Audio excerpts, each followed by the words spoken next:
नमस्कार, मी अनुराधा सनगर. जनवार्तामध्ये आपल्या सर्वांचं स्वागत. पाहूया पुण्यातील काही विशेष घडामोडी.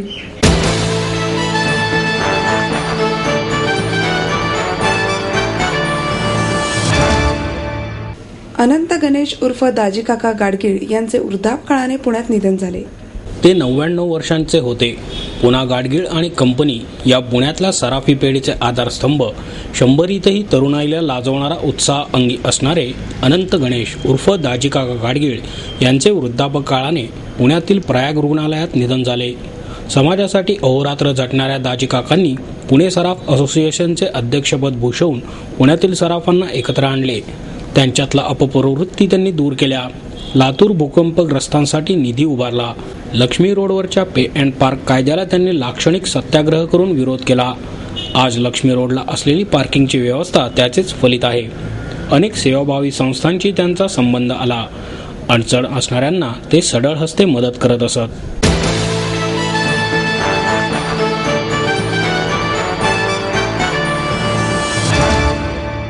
पीपला शासनाचा अधिकृत दर्जा देण्याची आमची तयारी आहे, असे प्रतिपादन मुख्यमंत्री पृथ्वीराज चव्हाण यांनी केले. 12व्या पुणे आंतरराष्ट्रीय चित्रपट महोत्सवाचे उद्घाटन कोथरूडच्या सिटी प्राईड येथे करण्यात आले. राज्याचे सहकार मंत्री हर्षवर्धन पाटील, राज्याचे सांस्कृतिक मंत्री संजय देवताळे, महापौर चंचला कोदरे, महोत्सवाचे अध्यक्ष डॉक्टर जब्बार पटेल, अभिनेत्री मृणाल कुलकर्णी, अभिनेते डॉक्टर मोहन आगाशे, सिटी प्राईडचे प्रकाश चाफळकर तसेच अनेक परदेशी पाहुणे यावेळी उपस्थित होते.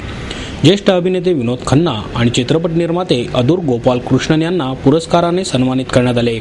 पंडित हृदयनाथ मंगेशकर यांना SD Burman international award for outstanding contribution for creative music and sound या पुरस्काराने सन्मानित करण्यात आले. शाल, पुष्पगुच्छ, सन्मानचिन्ह आणि पुणेरी पगडी असे पुरस्काराचे स्वरूप होते. पृथ्वीराज चव्हाण म्हणाले, सध्या अनेक चित्रपट महोत्सव होत असल्याने शासनाला प्रत्येक चित्रपट महोत्सवाला अनुदान देणे शक्य नसते. पीफसाठी शासनाकडून 70 लाखांचा निधी दिला जातो. त्यामुळे आगामी काळात हा निधी वाढवत याला शासनाचा अधिकृत दर्जा देण्यास आमची तयारी आहे. चित्रपट क्षेत्राशी निगडीत अनेक प्रश्न सोडवण्याचे काम शासन पातळीवर सुरू आहे. Watt, stamp duty, entertainment duty अशा विषयांवर चर्चा सुरू आहे आणि लवकरच त्यावर तोडगा काढण्यात येईल. विनोद खन्ना म्हणाले, 11वीत असताना इंग्रजीच्या शिक्षिकेच्या आग्रहास्तव मी अभिनय केला आणि तेथून पुढे आजपर्यंत करत आहे. आजवर मी कोणतीही भूमिका नाकारली नाही. हा पुरस्कार म्हणजे माझ्यासाठी मिळालेला जीवनगौरव आहे. जोपर्यंत पायात शक्ती आहे तोपर्यंत मी काम करतच राहणार आहे. पुण्याबाबत बोलताना ते म्हणाले, मी खूप काम करत गेलो, मात्र पुण्यात ओशोंच्या आश्रमात मला माझा मी सापडलो. या आश्रमात मला समाधान मिळाले आणि तिथून पुढे समाजाचे उत्तरदायित्व म्हणून मी राजकारणात प्रवेश केला. जीवन हे खूप लहान आहे, मात्र मी हे भरभरून जगलो आणि इथून पुढेही असाच जगणार आहे. मंगेशकर म्हणाले, असे मोठे पुरस्कार स्वीकारताना पूर्वी भीती वाटायची.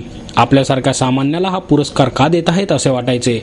परंतु आज मी छत्रपती, ज्ञानेश्वर, मीरा, सूरदास, नामदेव हे सर्व काही गायल्यानंतर मात्र मला हा पुरस्कार नम्रतेने स्वीकारावासा वाटतो, असेही त्यांनी नमूद केले.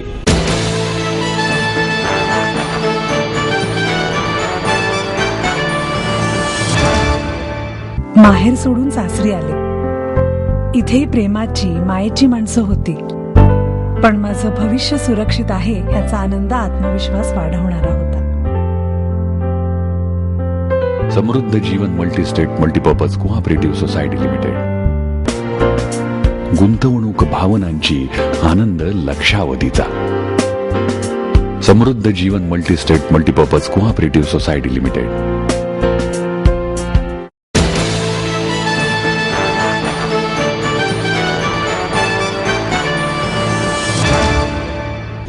भारती विद्यापीठ विश्वविद्यालयाचा 15वा पदवी प्रदान समारंभ 15 जानेवारी रोजी होणार आहे. या निमित्त विद्यापीठाच्या वतीने आंतरराष्ट्रीय कीर्तीचे शास्त्रज्ञ प्राध्यापक डॉक्टर CNR राव यांना डॉक्टर ऑफ सायन्स तर ज्येष्ठ गायिका आशा भोसले यांना D.Litt पदवी प्रदान करण्यात येणार आहे. या कार्यक्रमास प्रमुख पाहुणे म्हणून अर्थतज्ञ डॉक्टर नरेंद्र जाधव उपस्थित राहणार असून भारती विद्यापीठाचे कुलपती डॉक्टर पतंगराव कदम हे अध्यक्षस्थान भूषवणार आहेत. भारती विद्यापीठाचे कुलगुरू डॉक्टर शिवाजीराव कदम यांनी ही माहिती दिली. यावेळी माजी कुलगुरू डॉक्टर उत्तमराव भोईटे उपस्थित होते. एकूण 6,254 विद्यार्थी पदवी प्रमाणपत्रासाठी पात्र झाले आहेत.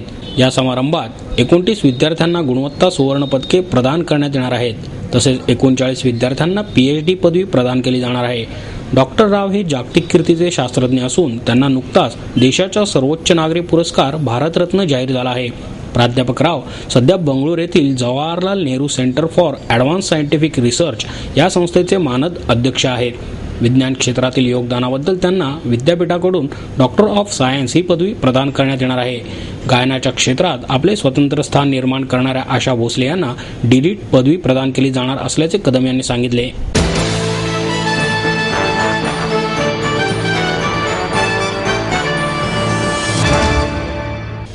विद्यार्थ्यांना आपल्या भावी आयुष्यात उद्योजकतेच्या नव्या संधी शोधा असे आवाहन सकाळ माध्यम समूहाचे व्यवस्थापकीय संचालक अभिजित पवार यांनी केले. मॉडर्न कला, विज्ञान आणि वाणिज्य महाविद्यालयांच्या विद्यार्थ्यांसमोर केलेल्या प्रेरणादायी भाषणात त्यांनी स्वतःच्या आयुष्याचे उदाहरण देत व्यवसाय सुरू करण्याची प्रत्येक संधी शोधावी असे मत व्यक्त केले. संस्थेच्या गणेश खिंड येथील महाविद्यालयाच्या मॉडर्न नाईट्स या माजी विद्यार्थी संघटनेच्या वतीने आयोजित विविधा या वार्षिक महोत्सवात ते प्रमुख पाहुणे म्हणून उपस्थित होते. उद्योजकताविषयक प्रदर्शन आणि युवा महोत्सवाचे उद्घाटन त्यांच्या हस्ते करण्यात आले. याप्रसंगी प्रोग्रेसिव्ह एज्युकेशन सोसायटीचे कार्याध्यक्ष डॉक्टर गजानन एकबोटे, उपकार्यवाह प्राध्यापक ज्योत्स्ना एकबोटे, प्राध्यापक प्रकाश दीक्षित, सहकार्यवाह प्राध्यापक सुरेश तोडकर, प्राचार्य संजय खरात, विविधाच्या समन्वयक डॉक्टर जयश्री खर्चे आणि मॉडर्न नाईट्सचे उपाध्यक्ष किरण देसाई उपस्थित होते.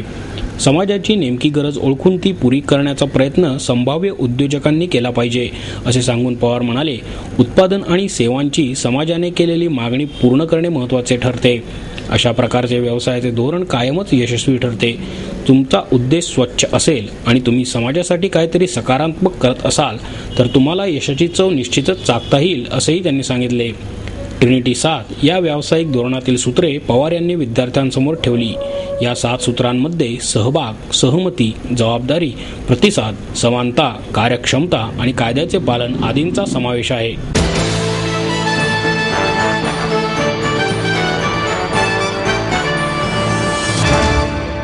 आई वडिलांनी पै जमवून मला शिकवण्याचा निर्णय घेतलेला कळत होता. माझ्या उच्च शिक्षणासाठी त्यांनी मला कायमचा आधार मिळवून दिला होता. त्यांनी स्वतःसाठी कधीच काही केलं नाही, पण माझ्यासाठी Samruddha Jeevan multistate multipurpose cooperative society limited. गुंतवणूक भावनांची, आनंद लक्षावधीचा. Samruddha Jeevan multistate multipurpose cooperative society limited.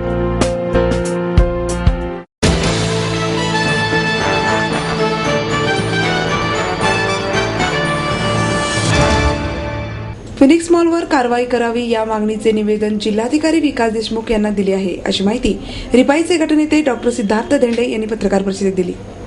Phoenix मॉलमध्ये काम करणाऱ्या सुमारे 140 स्थानिक कर्मचाऱ्यांना मॉल प्रशासनाने नोकरीवरून काढून टाकले आहे.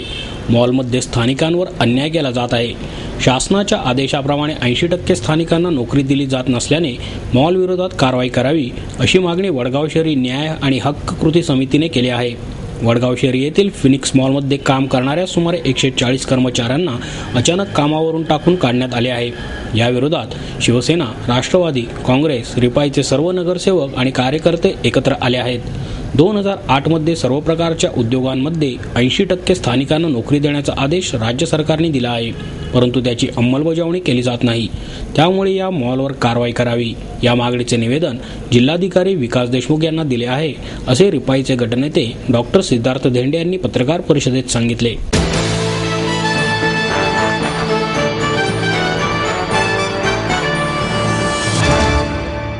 खासगी कारणाविरोधात महाराष्ट्र राज्य सर्व श्रमिक महासंघाच्या वतीने जिल्हाधिकारी कार्यालयावर मोर्चा काढण्यात आला. खाजगीकरण, उदारीकरण, जागतिकीकरण आणि कंत्राटीकरण धोरणांमुळे धनिक अधिक धनाढ्य बनले असून कामगार, असंघटित कष्टकरी, शेतकरी, स्त्रिया दारिद्र्याच्या खाईत ढकलल्या जात आहेत.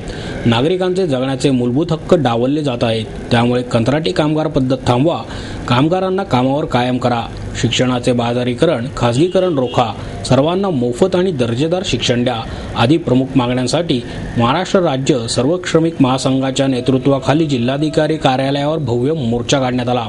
महासंघाच्या नेतृत्वाखाली महानगरपालिकेपासून जिल्हाधिकारी कार्यालयापर्यंत मोर्चा काढून जिल्हाधिकारी कार्यालयासमोर जाहीर सभा घेण्यात आली. या मोर्चामध्ये पुणे महानगरपालिका कामगार युनियन, सर्व श्रमिक संघटना, पुणे शहर मोलकरीण संघटना, सुरक्षा रक्षक आघाडी, श्रमिक महिला मोर्चा, गिरणी कामगार युनियनचे कामगार, कार्यकर्ते सहभागी झाले होते. विकसित देशांमध्ये 15 ते 25% रक्कम सामाजिक सेवांसाठी खर्च केली जात आहे. त्यामुळे केंद्र सरकारने सामाजिक सेवांसाठीची रक्कम त्वरित दुप्पट करावी अशी मागणी महासंघाच्या वतीने करण्यात आली आहे. गिरणी कामगारांना मोफत घरे मिळावीत आणि सुरक्षा रक्षकांची मंडळात नोंदणी करण्यात यावी, याही मागण्या आंदोलकांनी केल्या आहेत.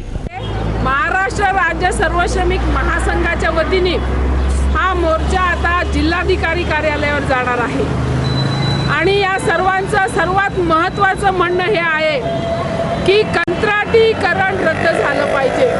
हे सर्व कामगार विविध आस्थापनांमध्ये काम करतायत गेली काही वर्षापासून, परंतु त्यांना कधीही कायम करणार नाही सेवेमध्ये असं धोरण सरकारने आखलेलं आहे.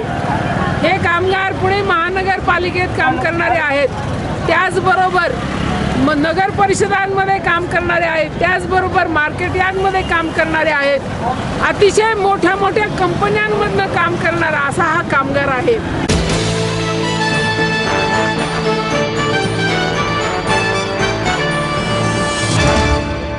आपको देता है एडमिशन के साथ अपॉइंटमेंट लेटर भी. B civil, computers, electronics, electronic and telecommunications, IT and mechanical. MA Computers, Electronics, IT and Mechanical, Diploma Engineering, Mechanical and Computer, MBA Finance, HR and Marketing, BCA, BBA, MBA and MCA for Engineering और साथ ही D.Pharm, B.Pharm और M.Pharm भी. Siddhant International School CBSE from nursery to 5th standard, Siddhant College. Transport एवं hostel facility, 22 एकड़ का विशाल campus, AICT Delhi और Pune university द्वारा मान्यता प्राप्त.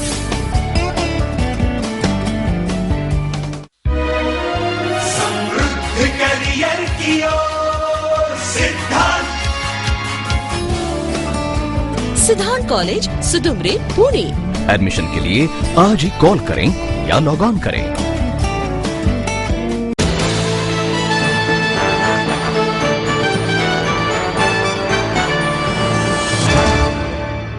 किर्लोस्कर वसुंधरा आंतरराष्ट्रीय चित्रपट महोत्सवाच्या निमित्ताने शहरातील विविध कॉलेजेसमध्ये पर्यावरण विषयक उपक्रमाचे आयोजन करण्यात येणार आहे. तरुणांना पर्यावरणाकडे आकर्षित करण्यासाठी हा उपक्रम राबवण्यात येणार आहे. शहरातील 35 कॉलेजेस या उपक्रमात सहभागी होणार असून 5,000पेक्षा अधिक युवक त्यामध्ये सहभागी होणार आहेत.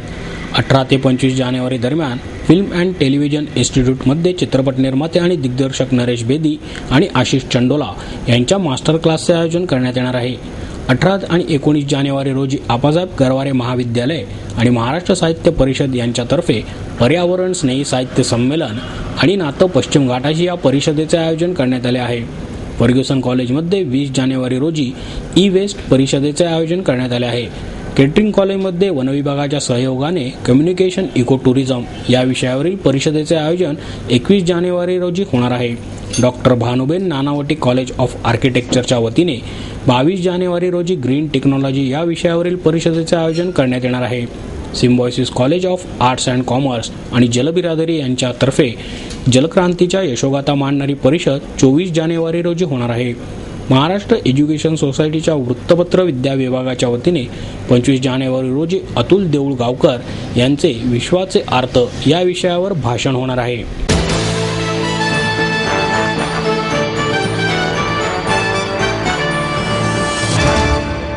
आपलं स्वप्न, आपलं मन, आपलं स्वतःचं घर हेच खरं धन.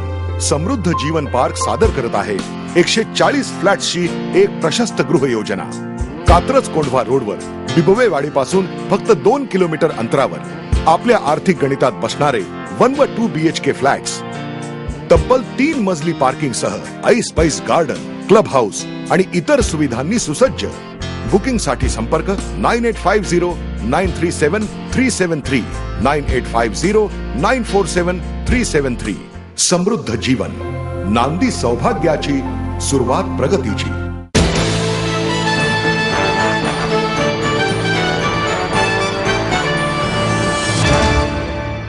आणि याबरोबरच आजचे बातमीपत्र संपले. उद्या पुन्हा भेटूया याच वेळी. नमस्कार.